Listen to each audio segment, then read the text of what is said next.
Hey there, you with the stars in your eyes. My name is Kiris, and this week in astrology, we have Pluto stationing retrograde in the sign of Aquarius, the second quarter moon in Leo, and Mercury enters the sign of fixed earth Taurus, ruled by Venus. Starcasting to you from the City of Angels. Hello, everyone. Welcome. Thank you so much for being here and listening to the Voice of Astrology podcast. This is your astrology cosmic superpower for the week beginning Sunday, May 4th through Saturday, May 10th, 2025. Let's journey together with astrology and explore how to connect with the stars, the planets, the energies for our new week ahead. Sunday, the Sun's Day, May 4th, we have the outer generational planet Pluto in the sign of Aquarius, fixed air Aquarius, stationing retrograde. Pluto will be retrograde in Aquarius until October of 2025. The Pluto retrograde in the sign of Aquarius is this process of saying goodbye, ending something, finalizing something once and for all for good. Pluto is the planet of death and rebirth, the phoenix rising from the ashes. Pluto in Aquarius is the freedom and independence of seeing and perceiving and thinking about things in a whole new, more positive way. It's a mindset, Aquarius being fixed air, which is when our attitude, when the way we think and perceive changes, everything changes when that lens of perception transforms. Aquarius is also the sign of the zodiac that is ruled by Saturn, along with Capricorn, that rules over time. Saturn is the lord of time. Now, different signs of the zodiac and different elements in astrology, they process an ending. They say goodbye and finalize something in their own style, their own cosmic energy in their lives. I want to start with the air signs, as Aquarius is fixed air. Now, if you are Gemini, Libra, Aquarius, and or have a lot of the element of air in your chart, air is the element that has to feel free. It has to keep it moving. That feeling of lightness and free thinking and being stimulated by always learning something new. This is the element of air in astrology. So as the air signs are in this Pluto retrograde cycle that we're having, an air sign can tend overall to let go of something, let go of the past quickly and move on. Because if air doesn't move, then the thinking and the movement gets very stale and heavy and boring to an air sign. Now, the challenge of air signs is that they can overthink. So in this process of saying goodbye with the Pluto retrograde cycle and determining what it is in your life that you finally have to finish and end, the challenge with the Pluto retrograde in Aquarius for the air signs and element is to overthink too much, to go around and get caught in the loop of the same thought and never finally put it to rest. So again, overall, air and the air signs, they need it light, they need to feel free thinking at the very least, and they can let go and say goodbye. But the challenge, if this relates to you, is to try not to overthink and obsess in your thoughts about finally ending saying goodbye to something. The earth element processes an ending very differently than the air signs. Now, the earth signs are Taurus, Virgo, Capricorn. They are the element of earth, and if you have a lot of earth in your birth chart. Now, the element of earth in the earth signs, when they want something to change and to end, it's very important for an earth sign to know that they are reassured, that they are safe, that they are secure, and with the element of earth, that they are not going to lose their money and their stuff. The earth element is all about the security and reassurance that if they make a big change in their life, if they say a final goodbye, that they will be protected. When it comes to the fire signs, Aries, Leo, Sagittarius, well, they're just one step ahead of the game overall because fire is impatient. It moves very quickly. Fire is life. And so they are already looking forward to what is the next exciting thing when it comes to ending something and beginning something new. The challenge of the fire signs is that they can get impatient and they can jump to conclusions too quickly and end something before it is the right time and the right moment and thing to do so. But when it comes to change, fire is an element like air that tends to welcome it. They gotta keep it popping and moving. The water signs are Cancer, Scorpio, and Pisces. And if you're a water sign or have a lot of water in your chart, to end something is not only a huge emotional process for water people, but water is the element that cares. They are empathic. They feel the pain and suffering of the world and others around them. It's very important for the water signs, the water element, to not feel like they are hurting anybody with an ending and a goodbye. So water can take more time ending a situation. Water also needs time to process their own inner emotions and feelings about it. The water signs and element of water is very kind and wants to be very kind and respectful when they say goodbye to something. The challenge of water, because water is devotion and it can be quite addictive as far as being attached to an emotion. So the challenge of water and the water signs is to not wallow or try to not wallow in a feeling for too long as they're in the process of saying goodbye and or getting an addiction as a replacement. Now, there are many forms of addiction. It's not always drugs and alcohol. We can get addicted to a feeling, a habit, whatever it may be. The water element with this Pluto retrograde in Aquarius is the element of needing time to process overall how they feel about it and how they are going to make the other person and situation feel. For instance, let's say a water sign has their child entering school or going off to college. There are other signs and elements of the zodiac that would be like, okay, see you later, have a good time.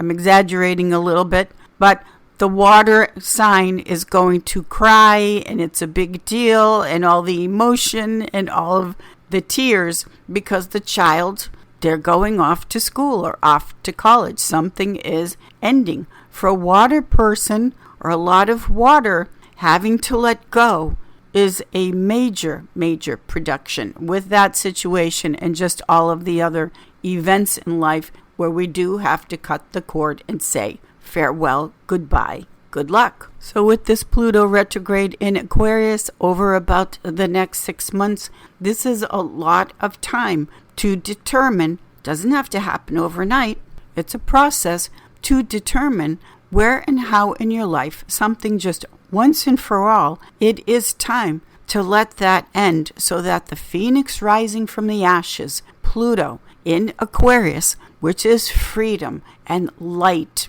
can begin over the next 6 months because Pluto is an outer generational planet, meaning how that planet moves through one division or sign of the zodiac. We will watch on the world stage how the different generations say goodbye to certain things, and we will also experience this in our private personal lives and on the stage of the world. Also on Sunday, May 4th, we have the second quarter moon in the sign of fixed fire Leo.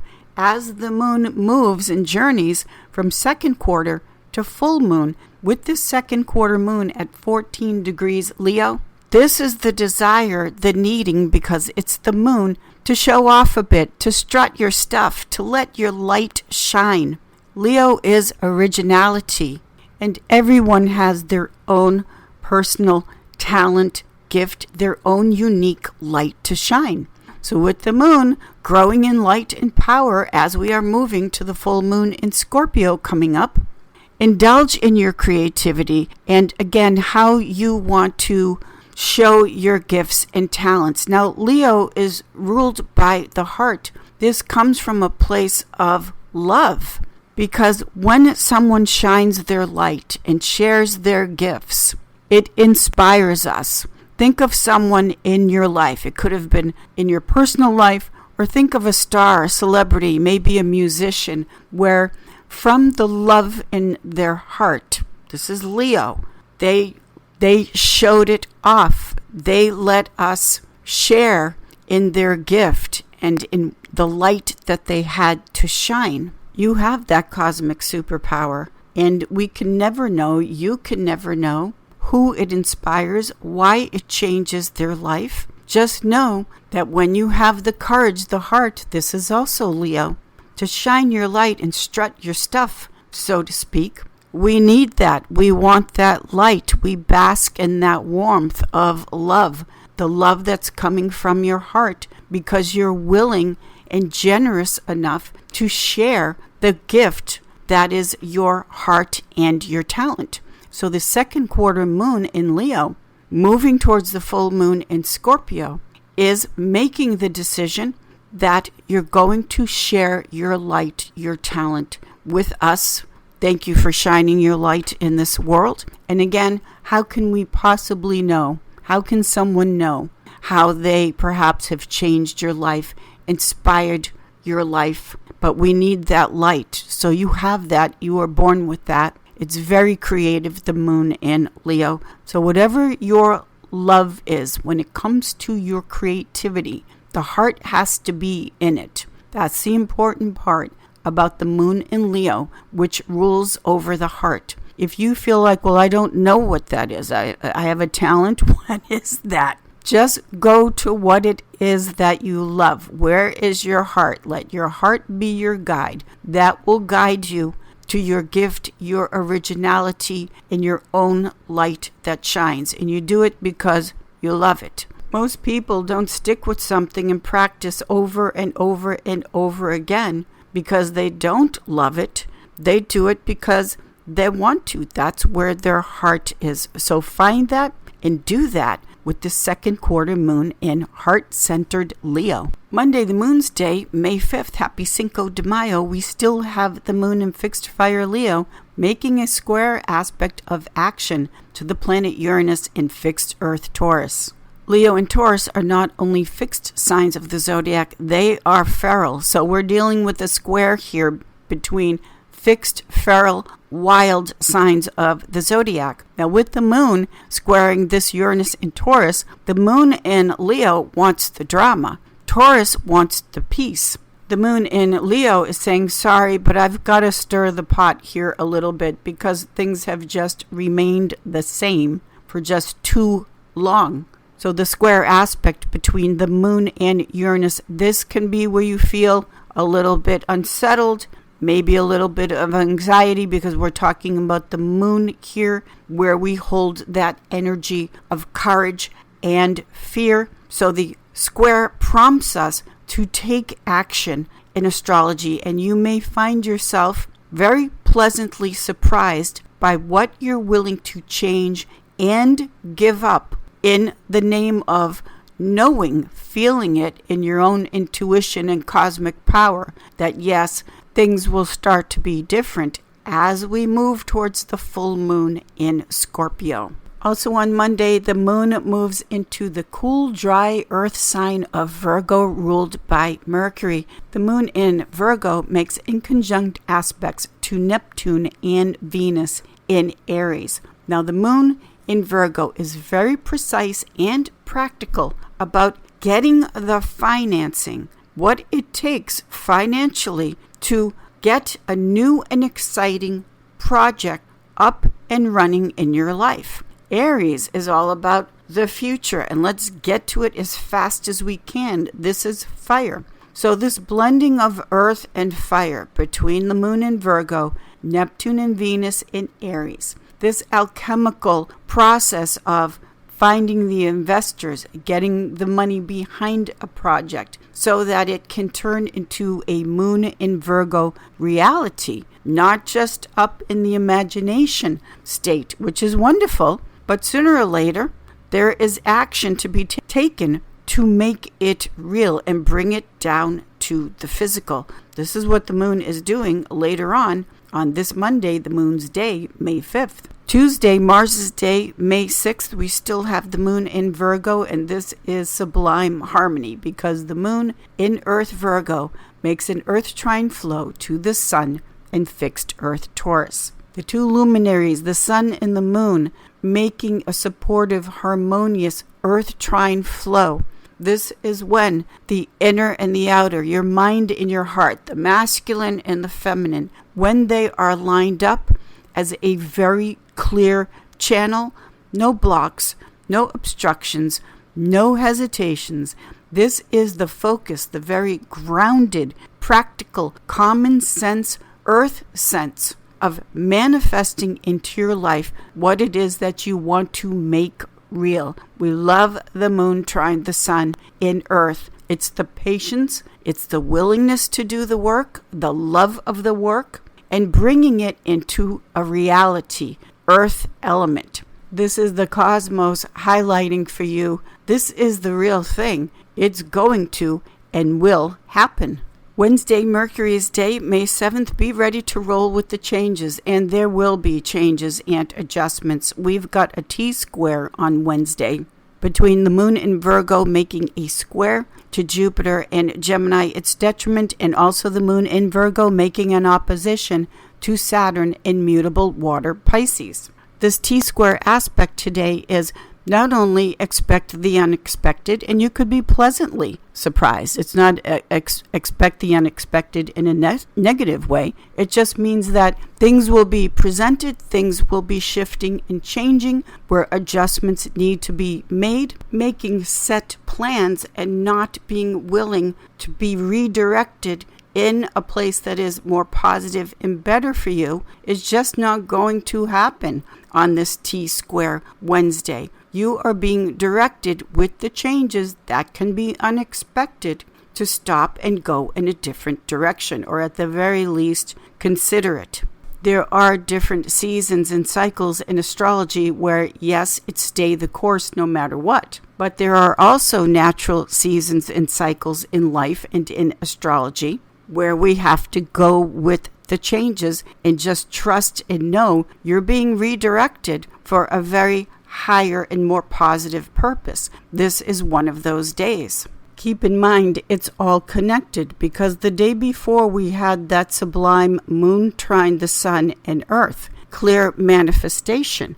The next day, on Mercury's day, things are shifting and changing with this T-square because you're manifesting, you're being redirected so that that clear channel can be more open and allowing the manifestation to come through.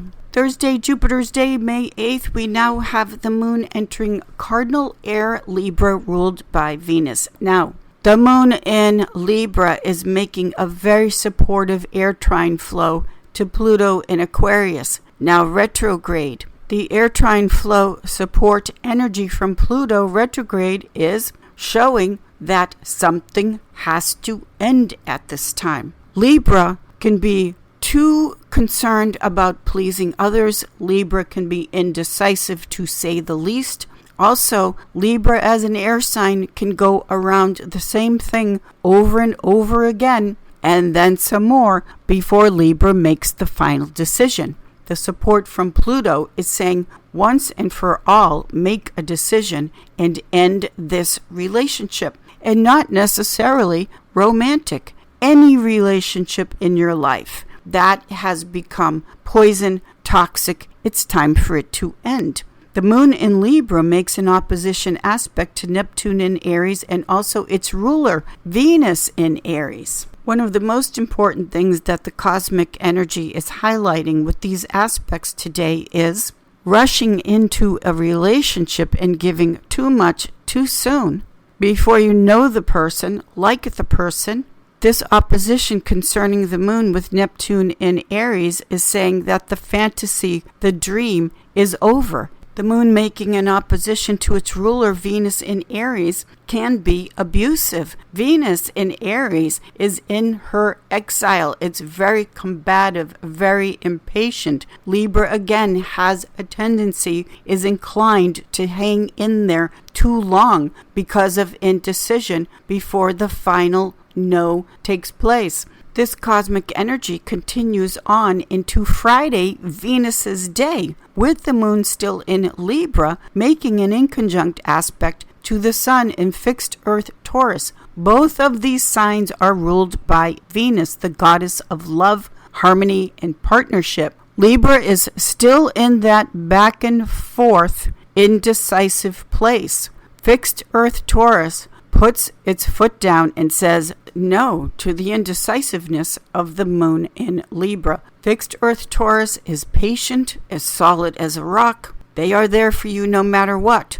But when a Taurus finally gets pushed to the point of no return, and it takes a lot for a fixed sign, fixed Taurus, to do this, then the moon needs to have this connection with Taurus on Friday, because the moon in Libra, again, is still inclined as a way of saying goodbye to overthink it. And the sun in fixed earth Taurus is saying this is enough is enough. The moon in Libra then makes an air trine flow to Jupiter in its detriment in Gemini, ruled by Mercury. Libra, the moon in Libra and air signs, they want to communicate everything and go around and talk and discuss everything. Sometimes in life, it is wiser to just keep things close to the vest and not discuss it openly yet. Jupiter is the planet of wisdom that comes through experience, but Jupiter in Gemini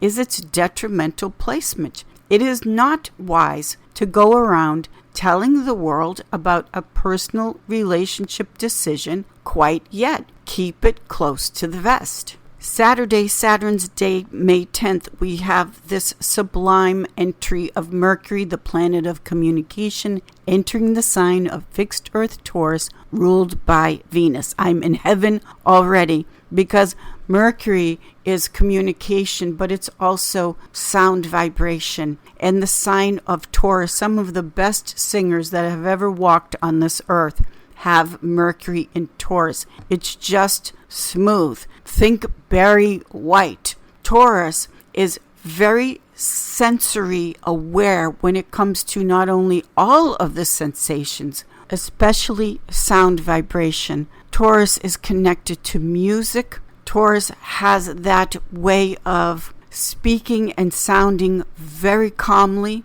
A calm voice can diffuse a very volatile situation. When we listen to the natural sounds of nature, which Taurus rules over, you're just listening to the ocean or to the birds singing in the morning. This Taurus, which wants peace, sound contributes so much to how we feel and our health just by what we're hearing. So this Mercury entering the sign of Taurus is the cosmic energy, the power you hear to make it a point to listen to things that make you feel great, that give you peace. This is Taurus. That center you, that calm you down, as opposed to listening to the noises and sounds of clashing and traffic, whatever it may be, that upsets you, jolts you, throws you off balance. This is being highlighted for us at this time, the Mercury entering the sign of Taurus, so that we can be more aware of what we are taking in, the voices in your own head and what you say to yourself, but also the outside voices and sounds and how that affects your peace and well-being. Taurus rules over the throat in astrology. It has to do with what we take in and begin to process. So when it comes to this Mercury in Taurus, what you listen to or don't listen to is of utmost importance. That's being highlighted for us with this beautiful aspect along with the Sun in Taurus. We all know what the great one once said, who was a Taurus: if music be the food of love, play on. Thank you everyone for being here and listening to the Voice of Astrology podcast. Have a fabulous week. I will see you all in the stars.